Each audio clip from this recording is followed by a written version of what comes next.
for us. Hello, and welcome back to the Real Horror Show podcast. I am Samantha, joined as always by the Stormy skies. Hello, listeners.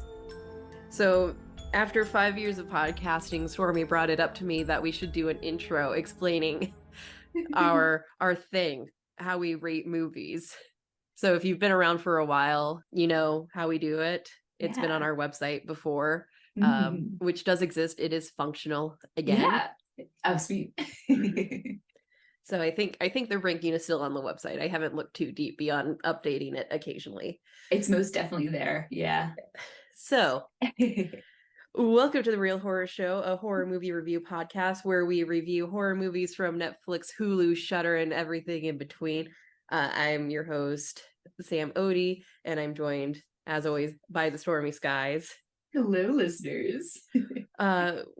So welcome to our podcast. Today we will be reviewing Audition, the 1999 Japanese horror film, directed by Takashi Miike, based on the 1997 novel by Ryu Murakami, starring Ryo Ishibashi and Eihi Siina. The film is about a widower who stages a phony audition to meet a potential new romantic partner. After interviewing several women, he becomes interested in Asami, whose dark past affects their relationship. I'll say. Definitely. Yeah. So this is how we break down our reviews. We start with characters and acting, then we move into story and writing, and then we save production for last. I don't know. I've never really thought of a good reason why we do characters and acting first, other than the fact that I'm a playwright. So the first place I start is my character list. Whenever I'm reading a play, the first thing you see is the character list. And I think characters and acting overall have an impact on the story, right? Like, I've never questioned the order it's in, so I agree. I question it. Yeah, I question why is it like this. I like the characters first. Yeah, it's good. And then we like to discuss the real horrors this movie addresses. Sometimes sometimes they're serious, and sometimes we like to have a little bit of goofy fun. That being said, we are a horror movie podcast, so here is a general trigger warning. We talk about death, blood, guts, and other unsavory topics that might not be suitable for everyone, although we do try to do so sensitively. Listeners' discretion is advised. Movies are rated on a scale of what the fuck did I just watch, which means they have very few redeeming qualities to be found. Meh, which means it's okay. And yeah, that fucked me up. And that is what all horror should strive to be. Strive to be, yeah. They want to achieve that grade. Yeah, and sometimes there's crossover in the rating. Like sometimes the what the fuck did I just watch? That just means what the fuck did I just watch? And you guys can decide. Like Skinamarink is definitely a what the fuck did I just watch? But go watch it for yourself and explain it to us. Absolutely. It's all up to interpretation. This is just our opinion, but we do have different backgrounds with a horror focus, I would say. Yeah. Yeah. Yeah. Cool. Yeah. Yeah. we're here for fun. Yeah. Oh yeah. And you should be too. Yeah. Let's go ahead and get started. So this was my first time actually watching Audition. I knew a lot about Audition going into it because every year back when Bravo would air it, I would watch the 100 scariest movies of all time or 100 most disturbing movies of all time, whatever it was called. Yeah. And Audition ranks fairly high on that list. It's one of Eli Roth's favorite films and has a lot of influence on how he does movies. Yeah. And so it's a very important staple in the horror genre, not just Japanese horror. And it did come from the studio that did Ring. Oh, cool. They were looking to do another big hit horror movie after the success of Ring. So they brought in Takashi Miike, who is a very well-respected director in Japan. I know for sure there's at least one anthology that discusses all of his movies. He's a big Yakuza movie director. One thing I do think is interesting as we get into this, since this is our second Japanese horror movie, and how for a significant amount of time, America was remaking Japanese horror. This is one of the few that does not have an official American remake. I will say it kind of does, because My Chemical Romance's second music video ever was a remake of Audition. Which one is that? I'll have to watch it. Honey, This Mirror Isn't Big Enough for the Both of Us. From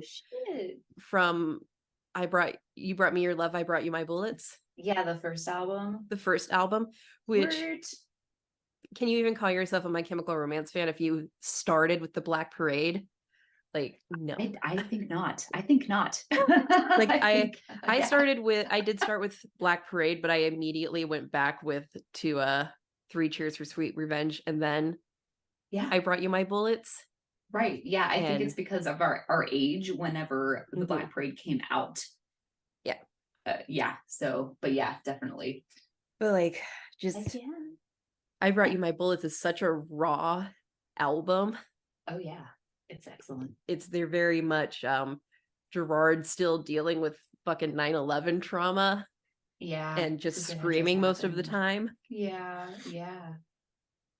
They didn't even have Bob on drums yet. No. Yeah, they didn't. But R.I.P. Bob.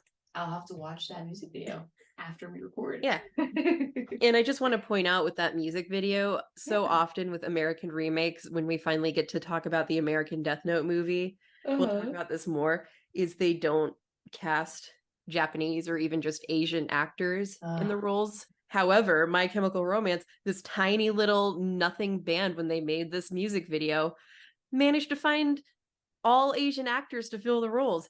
Interesting. Yeah, interesting. That's so crazy. Interesting. There's Asian actors in America. Crazy. Yeah. But I want to say I think the reason there's no like official American remake that's ever happened isn't necessarily because they're like, oh, this is such a perfect movie, we're not going to touch it. Because a few months after Parasite came out, they were already talking about doing a Hollywood remake, which is stupid. I think it's because Audition probably hits too close to home for a lot of Hollywood movie producers. Not naming anyone in particular, but maybe someone whose name rhymes with Sharvey Beinstein.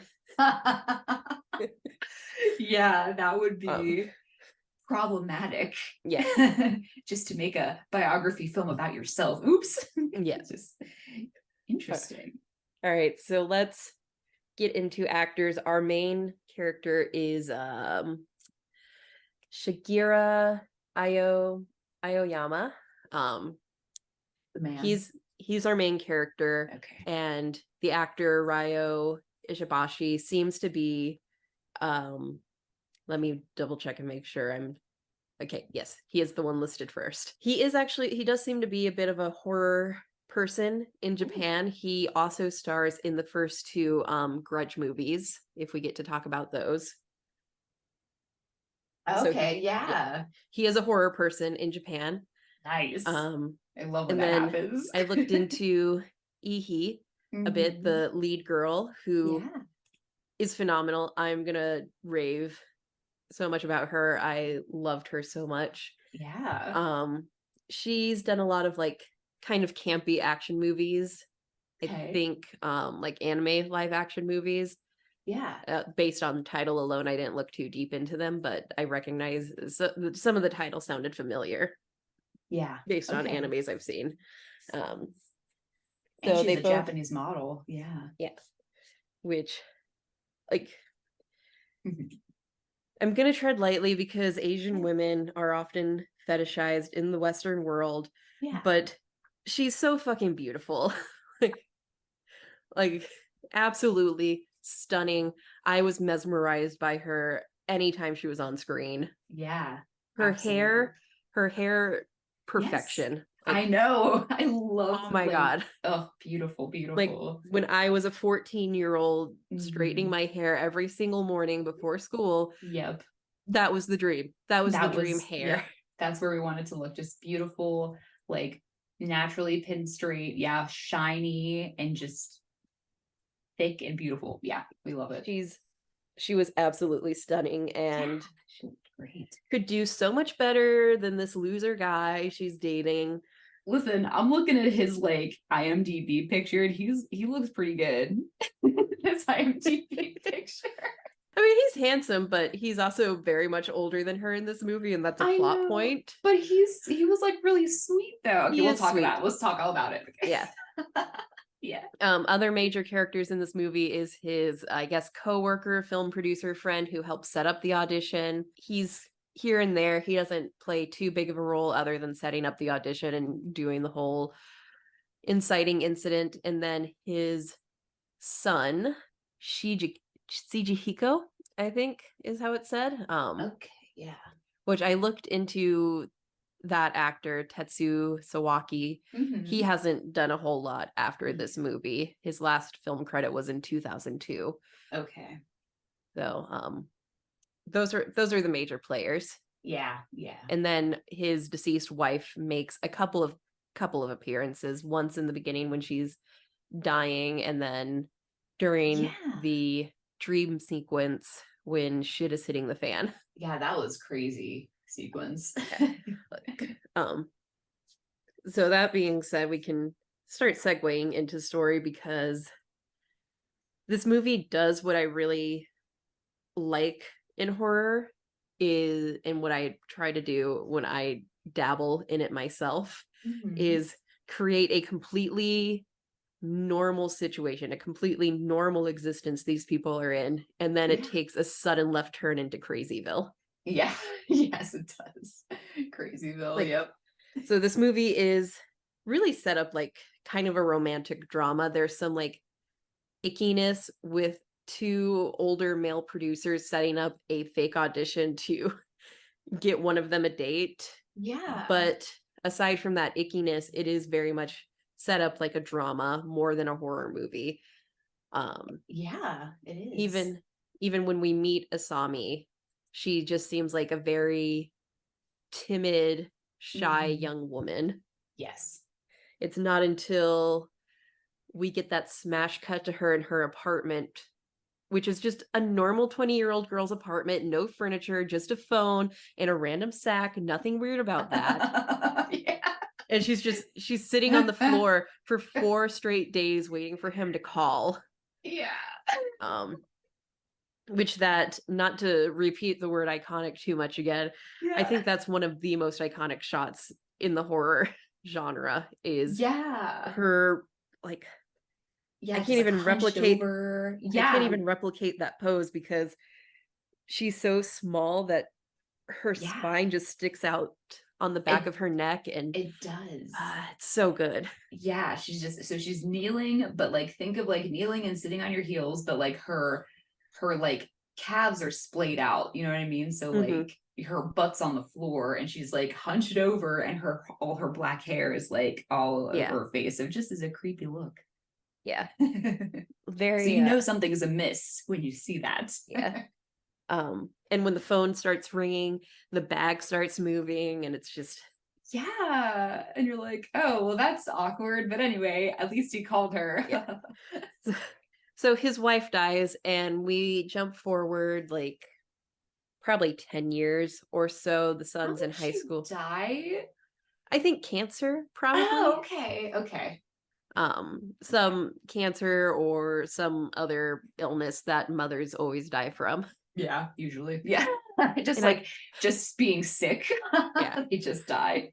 Got you. So it jumps forward, and the son's like, hey, you should consider dating again. You just seem kind of lonely, because the son's getting older. He's spending less time at home now. Yeah, he's getting into girls himself, and like also he's like obsessed with dinosaurs too, which is cool. Yeah. So he's started moving on with his life, and now that he's getting older, probably getting ready to go to college if he was like 6 in the opening scene. Yeah. He just wants to make sure his dad's gonna not be lonely when he's gone. Yes, and I feel like a lot of kids like think about that, like like when you're gone, you're like, I hope someone like is also with my parents, so they're like being cared for, so you don't have to like worry about too much responsibility when you're trying to do your own thing at this time in your life. Yeah. And so the dad talks to his friend at work, and they both kind of decide on this plan to set up an audition to find him the perfect woman. And Yes. as he's going through resumes of women who submitted for the role, he becomes entranced by this particular resume from a woman named Asami, because her letter is just so emotional and so full of like depth. Yeah. And this And is jumping ahead a yeah. little bit. I didn't realize this until we got to the dream sequence where both she and the wife are in the same room, but Yeah. I thought they looked very similar. Yes. Yeah. It was The first thing I thought when he was looking at the audition pictures is that he was looking for someone that looked like his wife. Yeah. And Yeah. she looked very similar. I saw it especially like in the corners of their mouths. They kind of had the same way of like tweaking their lips into Mhm. a not smile. Yeah. Like a smirk. Yeah. And I Yeah. was like, "Oh, that makes sense. They look very similar, and that's probably why They the do. second he saw her picture, he was like, "Oh, this could be the Oh. one." And then he read the letter and just kind of fell in love with her through that. So, Yeah. they go through the audition process, and it's kind of a fun scene with all these women coming in and doing their Yeah. pick me routines. Yeah, but like real quick for the listeners, this audition is a smokescreen for these women. They think they're going to be auditioning for like the star of like a new movie or like a Yeah. romantic series, something like that. So they have no idea that it's actually they're just being looked at. Yeah. And And I didn't know there's going to be boobies, yeah. but there was just briefly. Yeah. But I can appreciate that it was just briefly. Yeah. So that's fine. But yeah, Which is interesting because yeah, Japan does have fairly strict decency laws. I think boobs are yeah. fine, Okay. but even in porn, penises are censored. Really? Yeah. Penises. See, that'll get me started on the whole thing again, Sam. So I'm not seeing a dick. give us the dick. I know. But yeah, anyway, the auditions, they go on for all Yeah, they go day. on, and Asami is the last one to come in, and like I mean that's just it. He's in love with her. He's like, Yeah. that's the one. Yeah. His friend tells her to wait a few days before calling, which is when we get the like 4-day sequence Yeah. of her waiting by the phone, and finally he calls and they meet up for lunch, Yeah. pretending that she lets it ring for a while. She doesn't want him to know that she's been waiting this entire Right. time. Don't want to be too eager. You just have to Mhm. like, play the game a little bit.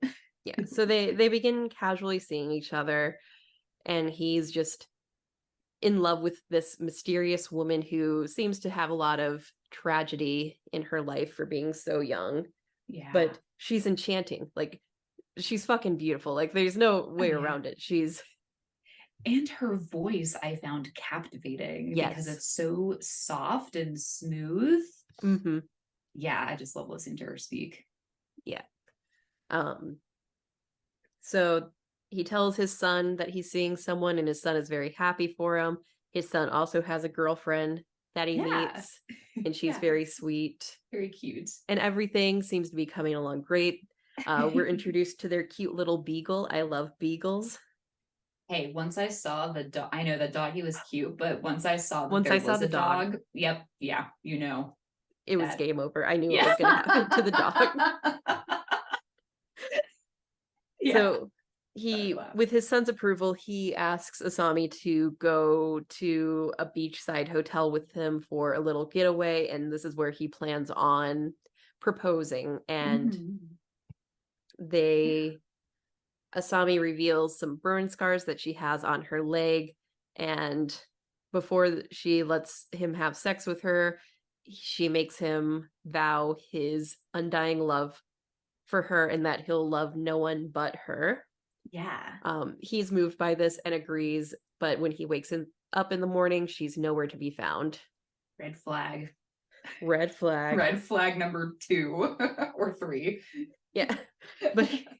But he's not ready to let her go just yet, so he uses her resume and what little information he's gathered about her life. Like, he knows the dance studio she learned ballet at. He knows where she works as a bartender. So he starts tracking her down at these places, but they're all abandoned, more or less. Especially the dance studio, where we meet her dance instructor, who's the one that burned her legs when she was a young girl, and how he very likely molested her. Very likely. Very likely. Heavily. If you don't think she was molested, then you're also the kind of person that argues that Freddy Krueger was not a child molester. Oh my God, it's literally, they literally say it in Freddy versus Jason. Yeah. So, anyway, so bye to those people, but anyway. Yeah.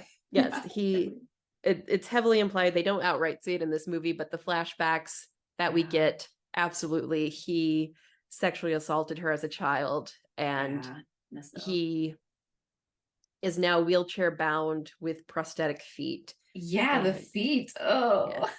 And we don't quite know how he got that way, but we'll find out very soon. Yeah. And so the next place the dad goes to find her is the bar she allegedly works at, where a guy says, no, she's not here anymore, and then tells him this creepy story about something she allegedly did, which was cut off a guy's feet. And when they found the feet, they also found 3 fingers and an extra tongue in the bag. And an ear, yeah. And an ear. And naturally, the dad is horrified at this. Yeah, he like has a freak out. Yeah.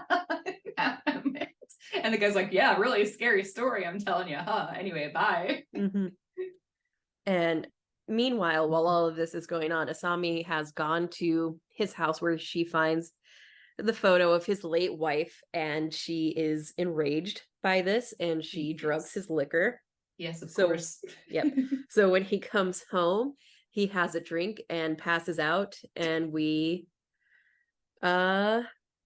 get this trippy flashback dream sequence where we see what's going on in her apartment with the bag, and the music producer that she works for that went missing has been in the bag with his feet cut off. That's him. Okay. Yeah. His tongue cut off. And a scene that is like very iconic, very memorable for this movie that I forgot about until it was happening. She feeds him her vomit. She vomits into a dog bowl and feeds it to him. And even thinking about it, I'm gonna gag. So. I was thinking about it all night after you told me, and I was like, should I I'm gonna rewatch that scene. Why would you do that? Because I need to like, so I can be disgusted too, because oh my God, I thought it was like funny, because I thought it was like food. Not food. I can handle a lot. I can watch, like, there were a couple moments in Saw 10 where I cringed. Me too. Did you watch Saw 10? Yes, girl. I'm so sorry I didn't tell you. Oh my God. Wasn't it so good? Yeah. Okay, but anyway, yeah. Anyway, so the one thing in Saw 10 that made me cringe was the woman who had to suck bone marrow out of her leg. I was fine. I was fine until I saw the bone marrow coming out, and I was like, oh God, gross. Yeah, just the idea of like stabbing something into your bone. I'm like, that's gotta hurt too, man. Oh. Yeah. Anyway, so I can handle a lot, but like any bodily function other than blood and guts, it gets me. Like, just the thought of eating the vomit, and he was eagerly eating that vomit. He was into it. I was like, no, I can't watch this. Yeah, I found it. I'll have to watch on YouTube. It's called The Disturbing Scene from Audition. So I guess that's it. Yeah. That's it. But yeah, I will rewatch it, because like I unfortunately, like when I was watching it, I like missed the part where she throws up, and all I noticed was like him getting fed it, and Sam was like telling me that it was actually vomit, and I was like, oh my God. So anyway. So yeah, that was gross. And then super gross. We also get some of his like weird fantasies and kind of a closer look into his head. While he is a sweet guy, he does seem to have creepy notions towards women. Like first she goes down on him, and then she turns into his wife, and then turns into the son's girlfriend, and it's just a very creepy scene. The coworker woman. So just kind of a creepy scene of how he does sexualize the women in his life, all the women in his life. Yeah, but like, why only a blowjob? It's weird. Which is fine, but yeah. I was And like, probably a blowjob because yeah. let's look at sexual acts. Is a blowjob, and really Mhm. any like oral Yeah. sex is a very like one-sided sexual interaction. That's a great interpretation. So Yeah. yeah, I would agree that 100%. He's just like, yep, give me a PJ. I'm Yeah. just gonna stand here. Like handy stuff, you guys can do it to each other at the same time. And I Yeah, guess you can do oral stuff if you're 69ing. but that's a But different story. yeah, but like a blowjob or just Like, going down on someone is a very like yep, one-sided. it's like a singular, like I'm just doing this for this person and Yeah. I'm getting nothing in return other than Yeah. and that's it. So Yeah. in the instance of this film, guys. Yes. I think we're supposed to Sorry. look at it as a one-sided sexual gratification. Yes, absolutely. Great. Okay, that's a great point. So finally he wakes up from this fantasy, and we also do get the moment where in like the dream restaurant Yeah. where they Oh, went on a yeah. one date with, and he sees his wife at the other table, and she tells him, no, don't marry this girl. Probably his own subconscious coming back and finally realizing the red flags that were there. Like, I can't believe he never noticed that the girl wore the same outfit on every single date. Yeah, the white outfit with like the button up to like Yeah. her neck. Yeah. Um, Wait, I have a question about the sequence though, the dream sequence. So we see them both together on like their like date whenever they're just kind of like drinking beer at like the bar restaurant. And earlier we see them both talking and she's just like talking about like, you know, how her parents are well and everything is fine. But in this dream sequence, she's like having a longer conversation and it's like really sad and deep and it's about like her parents like her broken family and like her abuse and like all this stuff. So did that conversation happen, Sam, or are we just getting, as the audience, getting her background in this dream sequence? that's a really good question. I think Yeah. I think it could be both, that we're getting more of her backstory, but also maybe she did try and tell him this stuff, but he just didn't want to hear it. So too, yeah. So now that he's unconscious and he's aware of what she's done in her past, like all the red flags that she said in her own words are coming to him. That is like was my second thought. I was like, Yeah. maybe like he just like is trying to pretend that she's like literally perfect Yeah. and nothing else is a red flag. So that her life is like insane. that's how I'll choose to interpret it, but I could also just see it as a one-sided, it's for the audience moment, but I think the director's too smart for it to just be that. I think it's because they were on these long dates. So so what they talk about. Exactly. I agree with you. Your parents can be well, but they could also be divorced, and that divorce really Right. traumatized you. Yes. Okay. Yep. And ruined Definitely. your look on love. Right. Okay. Then I wanted to clarify that, but I agree that is definitely how I see it too. Awesome. So the dream sequence ends and we enter into the body horror aspect of this movie, which is what ranks this movie so high on so many disturbing movie lists. Yep. He wakes up from the dream and he collapses, he's asleep, but then he kind of wakes up and she injects him with a paralytic agent that leaves his nerves alert, but he can't move or scream. And she starts to torture him with evil acupuncture. Yeah, that's a great description. Yeah, she uses tiny I don't know if they're actually acupuncture needles or just sewing needles, but she jabs him. She jabs them into him, into his lower eyelids, not directly into his eyes. Thank goodness. Yeah, Jesus.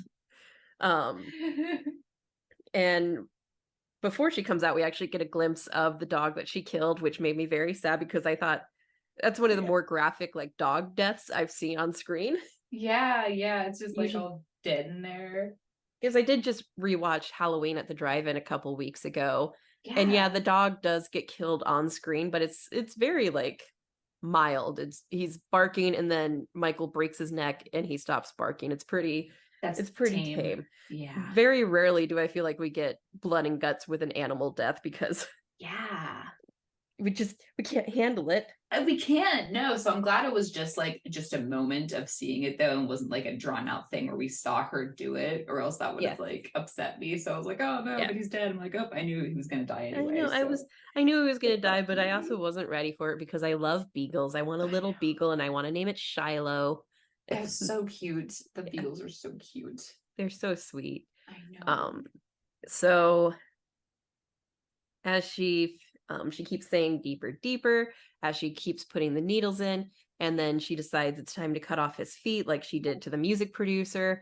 And her tool of choice is if you've Garot. if you've never seen Audition or this particular scene from Audition, like I feel like everyone in the horror community's at least seen this scene. Yeah.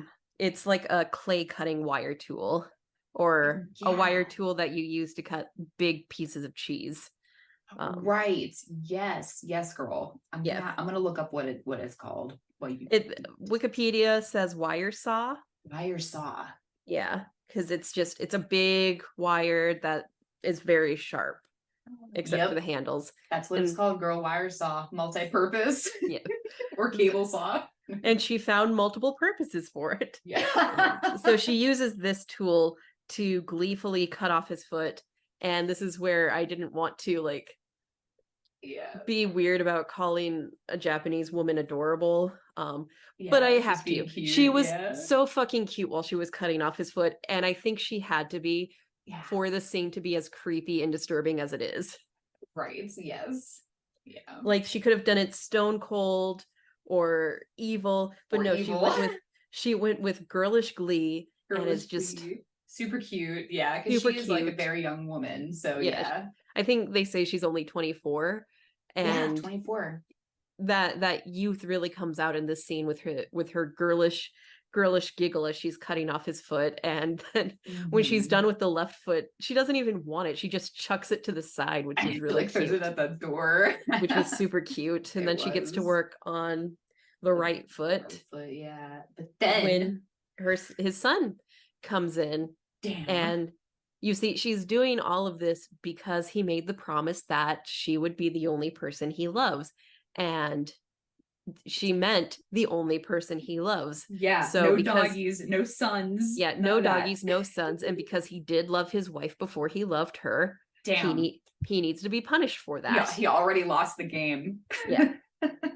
So the son comes in and she's like, oh goody, and she goes to get her, like, I guess paralyzing spray. Yeah, what is that? That's like she's like a mace or something. Either a mace or like chloroform, highly concentrated chloroform. Some type of a definitely spray. Something that was intended to knock him out. Yes, yeah, definitely. And the dad can't cry out, but then suddenly we get a smash cut to them back in the hotel, and she's there and everything's fine. She accepts the proposal and they fall back asleep in the hotel and they're in love. Oh no, but that was a false that was a dream. That was a false awakening, and his son is actually fighting Asami right this moment for his life.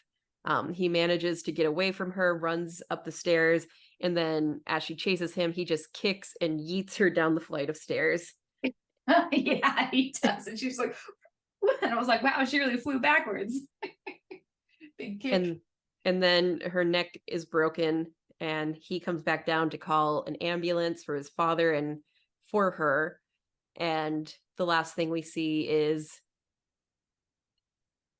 her, quote unquote, talking to the dad, saying that she loves him and she can't wait. She can't wait to see him again. She can't wait to see him again.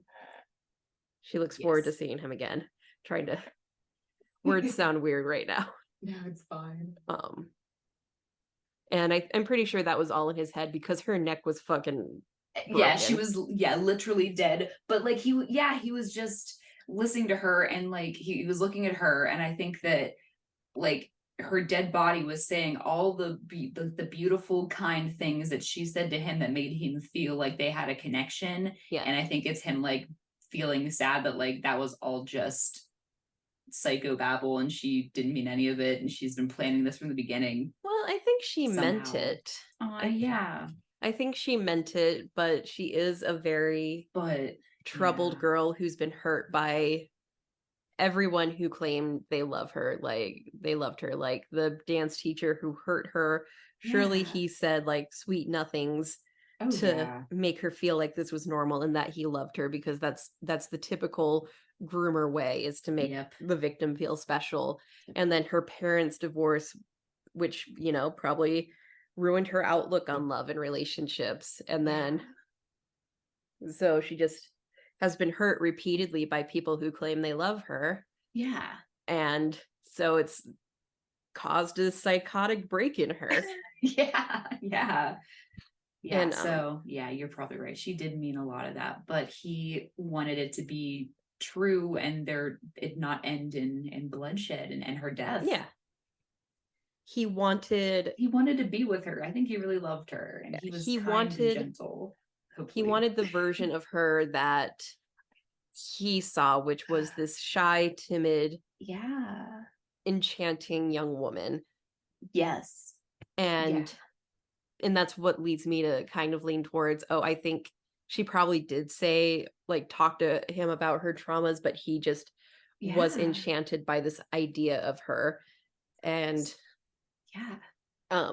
going through Wikipedia last night after I watched the movie, there are a Yeah. lot of different interpretations of this film, and whether or not it's a misogynistic film, whether or not it's a feminist film. And I don't really think it's either one. I do think it's a commentary on how Yeah.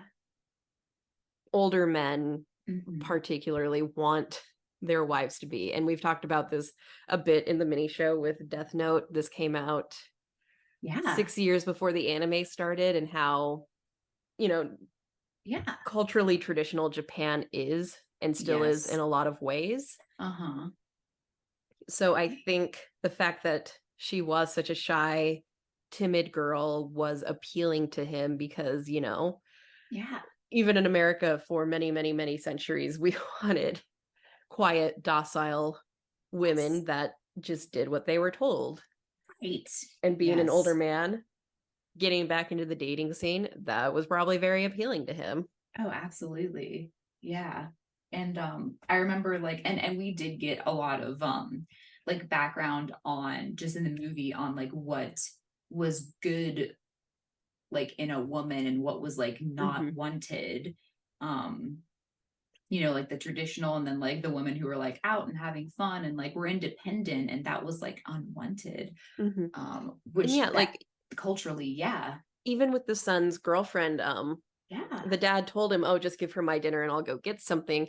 And when she's still down there, when he comes down to go get her food, she's like, "Oh, let me go cook you something." Right. It's I was like, like, damn girl. girl, you're a guest in this house. Yes, seriously. But Like, it's yeah, their that job to feed you. yeah, so you see those little snippets of like, okay, well, that's the norm.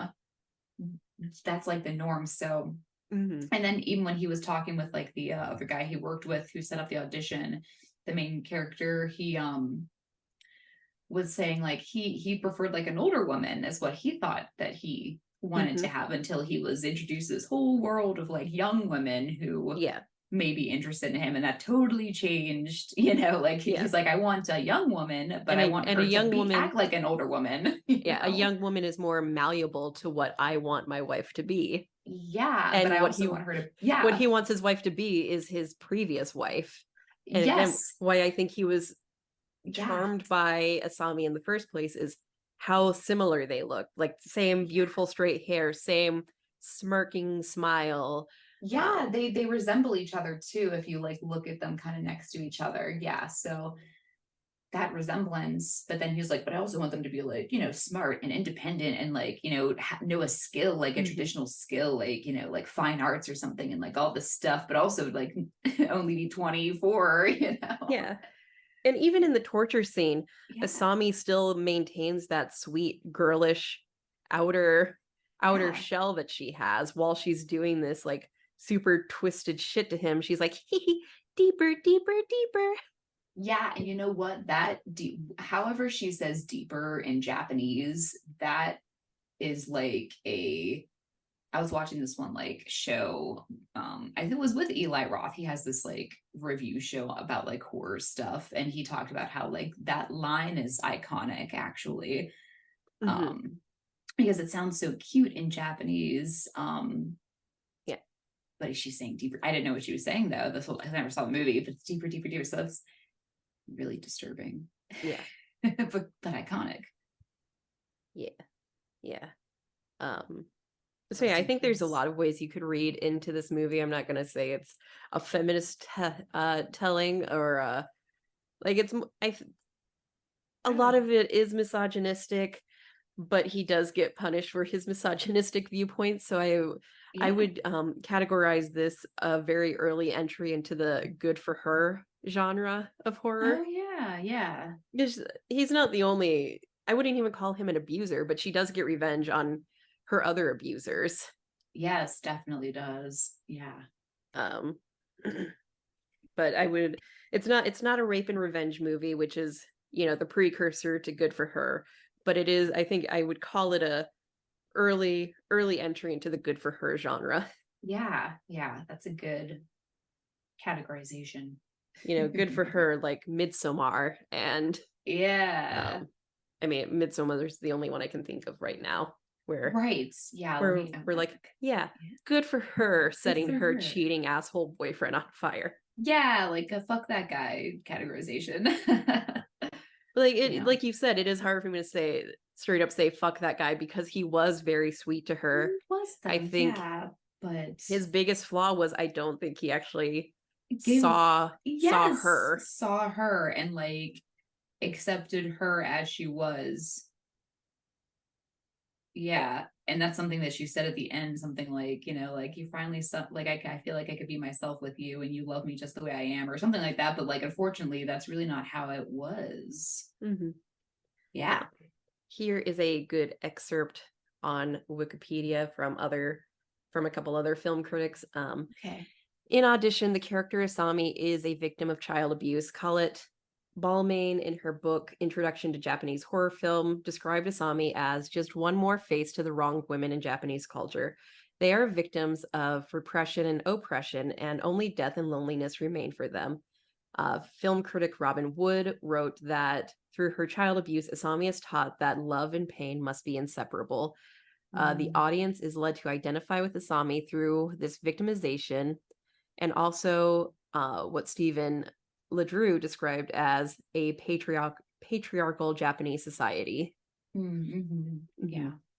And I think that's basically what we said is a lot of it seems to be a commentary on this objectification of Japanese women, even within their own culture of, how they're supposed to be. And I think that's a universal message because everywhere in the world, there's this like projected image of what a woman is supposed to be to Right. be appealing to a man. Yeah. Yeah, absolutely. So anyway, on to production. My Yeah. first note is very small and it's I love her outfit during the torture scene. I love the boots. I love the leather gloves. I love or rubber gloves. I love the rubber apron and the white Yeah. dress underneath.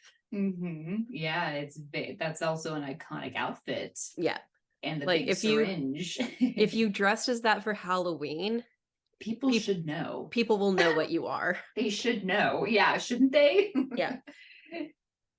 If they're Yeah. smart, they know what you are. Yeah, if they're smart and they've maybe like seen a movie or two, yeah, but that is an iconic Like look. that is one of the top-notch recognizable horror movie outfits in my opinion. Oh yeah, definitely. Like you got Freddy's sweater. Michael and Uh-huh. Jason, their looks are pretty like you recognize them, but between the two of them, they're interchangeable. They both wear the Right. same like The jumpsuit. like a mask, yeah, or Yeah. jumpsuit, yeah. But like this look, top notch. Yeah, top Beautiful. notch. It is. Yep, so that's a oh, great outfit. And all of her other outfits are interesting too. Like she always wears like the white, and then she has like that big pink jacket that she Mhm. wears sometimes when they go out. Mm-hmm. So I find that interesting. I do like that she wears white throughout the movie until So the torture pure. scene. Yes, yeah. And I think that just shows that white is the universal color of purity. Yes, ma'am. I think it is. And Um, that's why. So of course she's dressed in white because she's this pure little angel baby who's just waiting for the perfect man to make her a wife. Yes, yes, and there's no tarnish on her, and so Yeah, she's just perfectly pure. pure and beautiful. I wrote a whole research paper about this and presented it too, but that's a whole other thing regarding like, just portraying women as virgins because that's what men desire. You know what I mean? Mhm. Especially in horror films such as this. This is a great Yeah. film all about that pretty much. I mean, yeah. Yeah, and that's another Right? great point is this film came out in 1999 Yeah. and horror movies always reflect society's fears, right? Like, Yeah. body snatchers in the 50s and then slasher is coming to get your promiscuous daughters in the Right. 70s. Uh-huh. So I do see that, as times change and newer generations step into positions of power and how we change the way we want the world to be, how the older generation look at that and Yeah. are afraid. So, Yeah. Japan, a traditional patriarchal culture, seeing a young woman fight Yeah. against the idea of her purity and her innocence like this. Mhm. Yeah, I think it all fits into that whole theory of how horror represents societal fears. Yes. Yeah. That's an excellent point. Oh Yeah. yeah. And this is a great film, but then this is why this is in the top 100. I mean, not just because of the body horror, but because it's deeper than that. It really is a great film. Hmm. Production. I don't know if I have any production notes other than like they do the gore very well because it's like you don't see it. It's not all that in your face, but Oh, the foot cutting scene is so well done. it's just disturbing when you do see it. You know what I Hmm. mean? So it is well done. The needles going in, like nobody likes that. Nobody Hmm. likes a needle. You know what I mean? So it's like it's universally disturbing, Yeah, I right? don't I don't want to Yeah. look up how they did the foot cutting effect because I don't want to ruin it for myself. But Yeah. it's very misery like, right? Like Oh yeah. Yes. Yes. like we don't like No. Misery I Yeah. think was only PG-13, but that fucking foot breaking scene, Oh I, God. I I know how they did that. I know they filled like fake feet with jelly or something. So Yeah. when Kathy Bates hits it with the hammer, it really Oh, goes. it really just goes right over there. So I feel like it's probably a similar concept with how they did the foot cutting, but it looked so real. Ooh, I know. It was so good. Really good, really, really good stuff. Everything else is just it all looks good. There's no like Mhm. special hues or like no special like special effects or anything like that. It's just practical effects, it Mhm. looks like to me. Yeah. One like camera note Yeah. I noticed was in the beginning, it's all very, still stationary camera work. But once she Yeah. leaves him at the hotel and he starts trying to figure out like where she went and who she Uh-huh. is, it switches over to a shaky cam. Oh, get out. Okay, well, there Yeah. you go. He's because he's like freaking out. Yeah. His world has become unstable without her, Yeah. like So I thought so I thought that was very good. that's really good. Yeah. Sweet. That's all Um, I got for production, I think. yeah. So Yeah. let's go ahead and go through realistic aspects right quick. Ooh, all right. Um, Creepy old men hitting on younger women. Yes, being abused by like an older man adult when they're in a position of power, such Hmm. as being your instructor for like ballet or something like that, Yep. The Yeah. people in your life who are supposed to protect you betraying you. Yeah. That is a big one. I would also say, and this would have nothing to do with the abusive part, but like being a ballerina, but like having an injury that causes you to have to quit like your something that's going to become your career, Yeah. that can be really like that can kind of like mess everything up for you. Hmm. Like your dream is gone because you have like an injury and your hip is fucked up, Yeah. The Such shit. person you love ditching you the morning after you do it. Yeah, like being an older man and having a young son who's also 24 and going after a girl who's 24 so they like the son might like be into your like wife, Yeah. his new mom. Like that was a Yeah. moment. That's pretty scary. Yeah, that is being obsessed with dinosaurs. Like, come on, man. I'm just kidding. I'm kidding. I'm kidding. He really loved um dinosaurs. losing the love of your life and not knowing how to move on with Right. that. Yeah. Yeah. She just dies young. So that Yeah. sucks. Be like really thinking that you have like a connection with someone, but they turn out that they want to torture you instead, and so you're just like your whole idea of what's happening has been flipped on its head. Having a connection with someone only to realize they're not really seeing you. Yes, yeah, absolutely, and that makes you mad, so you should be mad. Having having people in power who like may or may not work in like production like of movies and things like that, and them just like doing whatever they want, such as like looking at beautiful women all day, and like none of them ever getting a job, which is what they think. So just like totally like pulling the wool over everyone's eyes, like Yeah. everything is a big scam. So that's kind of fucked up. Yeah. What else? There's a bunch. Killings, having your dog get killed. That sucks. A little puppy. Yeah. Bark, bark. I Yeah. think that's all I have right now. I would give this All the big movie ones. I'd give this movie an oh yeah, that fucked me up. I agree. Oh, yeah, that fucked me up. Yeah, that's all the big realistic aspects. This won a lot of awards and got a lot of nominations too. Um, American awards such as like the Chainsaw Awards. It got like a 3 Chainsaw Fangoria awards for best like actress, best screenplay, best limited release movie, all this stuff. So that's pretty cool. So hey, yeah, it was a good one. So everybody watch it. It looks like this whole movie is on YouTube.